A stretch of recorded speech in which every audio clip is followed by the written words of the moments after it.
Freddie was sitting in his apartment, and he said, "I've got this idea for a song." And he sort of sat down and sort of started playing the song, and it was all going along good. And he sort of, you know, he had some words missing and some bits of melodies still hadn't quite worked out, but it was just a basic framework of the song. Then he said he was playing away, and he stopped and said, "Now, dears, this is where the opera section comes in." I went, "Oh my God!" so we said, "Oh, okay, fine.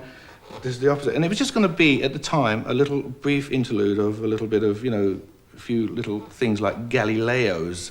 So we said, "Oh, okay, fine.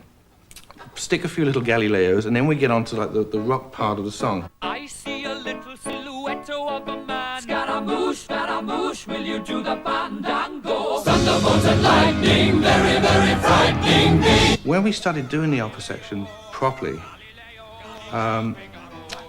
it just got longer and longer, and we just kept adding blank tape to this thing, and it got bigger and bigger and bigger. And every day we sort of thought, "Oh, this is it, we're done now." And then Freddie would come in with another lot of lyrics and say, "I've added a few more Galileos here, dear." And so we'd put on a few more Galileos in, and it just got bigger and bigger and bigger. We phoned up the record company and said to the record company, "Well, we've got the single, it's ready to be heard." And they said, "Oh, great, what's it called?" It's called Bohemian Rhapsody. "Oh, that sounds nice." So they hadn't heard anything at that time. And we said, "Okay, the only problem is it's about 7.5 minutes long." They said, "Oh, forget it. You can't have a song." We said, "But you haven't heard it yet." It says, "Doesn't matter. We'd never get any airplay. Radio will refuse to play it because it's too long." We got hold of a guy called Kenny Everett. Now, Kenny Everett is, in my opinion, one of the best disc jockeys in England. He's a very funny character. And we dragged him along to the studio and said, "Listen, Kenny, just listen to this. Would you play this?"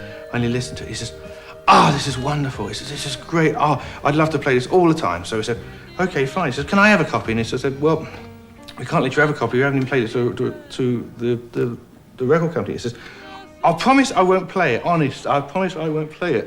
And he'd do things like, "Well, I was out with over at the studios with Queen last night, and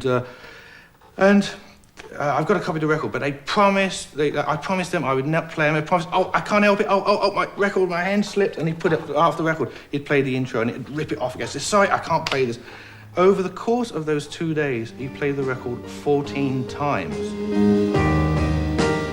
Nothing really matters. Anyone can see. Length didn't matter either, and with his friendly help, the initially unloved Bohemian Rhapsody became Queen's first #1 on the national charts, where it reigned for 9 consecutive weeks. As I said, the results for this award ended in a draw. The record that shares the award for the best British single from 1952 to 1977 is Bohemian Rhapsody by Queen. Ladies and gentlemen, Queen. There we are. Congratulations.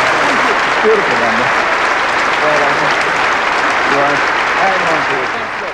Whilst Bohemian Rhapsody propelled Queen's career into orbit, it also marked the beginning of a new genre that was soon to dominate pop.